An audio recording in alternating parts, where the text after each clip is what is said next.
Oh, thank God you're here now. Oh, I just, the thought of you out there with no tech news.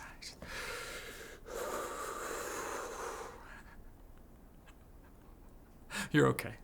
We're okay. More than 1.1 million battery banks are being recalled by Anker in the United States after the company says they received 19 reports of fires and explosions. 2 of those led to minor burn injuries, and 11 of them involved property damage totaling over $60,700. And the cherry on top is that all those people's phones are still dead. Now, only one specific model of power bank is being recalled, the PowerCore 1000, and only the A1263 model, so no need to start looking at your other power banks like they're trying to kill you, although obviously I can't speak for them.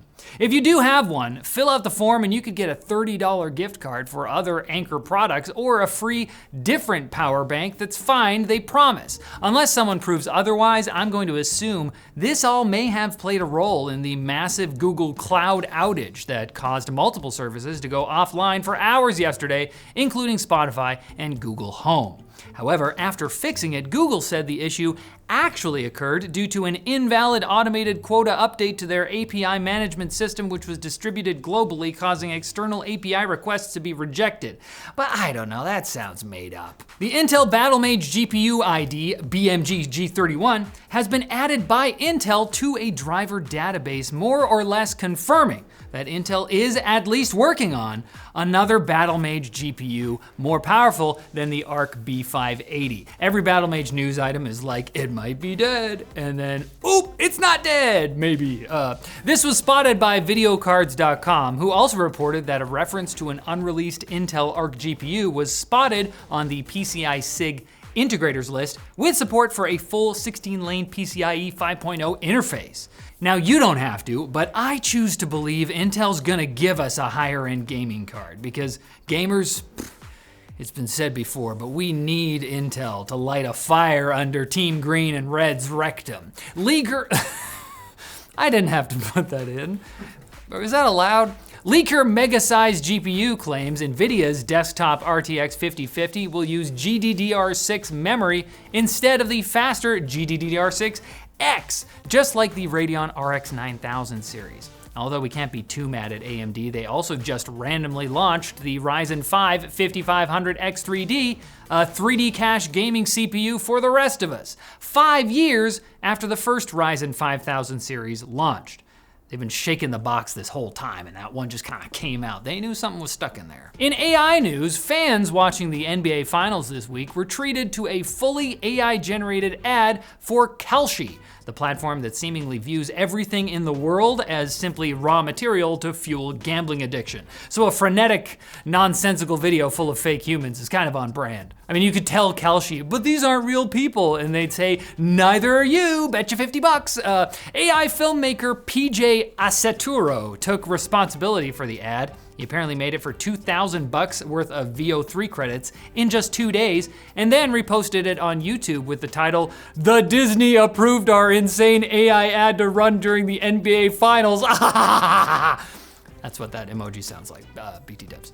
But if you think AI video isn't art, acclaimed filmmaker Darren Aronofsky disagrees with you. He produced a short film written and directed by Eliza McNitt that combines live action and AI-generated footage to depict a baby in the womb and some animals that look pretty AI generated to me, but what do I know? I'm not being shown at the Tribeca Film Festival, unless someone is playing this video on a theater screen at the Tribeca Film Festival, in which case, hi guys, this is cinema. There is some useful AI news. Google's starting to make some search results available as an AI podcast, and I hate the AI overview stuff normally, but this could let you listen to search results while you're driving or something, but also don't do that. Microsoft's Copilot app on Windows 10 and 11 can see your screen now in the US, and a Windows Insider build features a settings agent that can help you find stuff and even change settings itself if you let it. Not so useful is the Meta AI Discover public feed, since tons of people apparently don't know they are posting on it. You've got people uploading audio recordings asking the AI why some farts stink a certain way, and Business Insider spotted a guy role-playing talking to his wife who died from cancer. It's not great. Now, you do have to click multiple buttons to post on the feed, but do you expect some boomers at least to understand what they're clicking? Please, check your parents' and grandparents' phones, stat, and then check out our sponsor, Micro Center, and their laptop savings event, where you can find exclusive deals and save big on laptops from all your favorite brands. For a limited time only, though. It's going on throughout June, but my grandma used to say, months are finite periods of time. She was great, loved laptops. Anyway, you can now also use Affirm, both in-store and online, to buy now and pay later with flexible plans that fit your budget. And with all of these unbeatable deals at Micro Center, you could say it's the perfect time to upgrade your system. So hit the link in the description and shop Micro Center's laptop savings event before it's gone. Ooh. Okay, good job. Hey, don't run away yet. You gotta finish your quick bits. Another little Switch 2 mini hack has been demoed, this time by YouTube channel Naga, who coaxed the new console into running Grid Autosport and Alien Isolation at higher graphics settings than the default. They did this by modifying a save file for those games on a jailbroken Switch 1 and then syncing that save file to a Switch 2. Now, you might think the risk of Nintendo bricking your console isn't worth it to have slightly better graphics in your game, but you don't get it. For people like Naga, that is the game. They probably love Kelshi. A new vulnerability, that's the gambling, if you probably forgot, that's the gambling platform. A new vulnerability called Smart Attack has been discovered that could allow attackers to use smartwatches to intercept ultrasonic signals from air-gapped systems, AKA computers that are physically isolated from external networks, from up to 6 meters away. The possibilities for someone to dress up like a Watch Dogs character and crouch behind the desk next to the desk where the computer is that they're hacking while a guard walks by right next to them without seeing them are endless. Of course he can't see you, you're in cover mode. The Pirelli Cyber Tire, which has sensors to give a vehicle's driver information about their surroundings, has been rolling around for a while.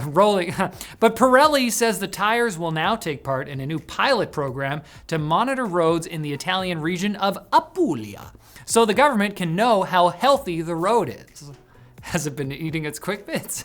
Unfortunately, Pirelli probably won't be able to do the same thing in the States, thanks to the US ban on Chinese car-related hardware and software. Yeah, Pirelli has a Chinese investor who's probably hacked their whole system by now. Maybe with a smartwatch. And I couldn't believe it yesterday when I saw that a sequel to the 1987 Star Wars parody Spaceballs is happening. Spaceballs 2 will bring back 98-year-old Mel Brooks as a producer and to play Yogurt, the character, alongside Bill Pullman as Lone Star, Rick Moranis as Dark Helmet, and Daphne Zuniga as Princess Vespa. The movie's being described as a non-prequel, non-reboot sequel part 2, but with reboot elements franchise expansion film. And it's being made by Amazon, which means that Disney's mostly bad Star Wars run is going to be parodied by one of their biggest streaming competitors. Get 'em, Amazon, and then you die too. Okay, I can't believe it's actually time to send you back out into the world. Yes, you've got tech news, but is that enough? Please, come back on Monday, and I'll give you some more. Otherwise, it's just gonna sit in the fridge.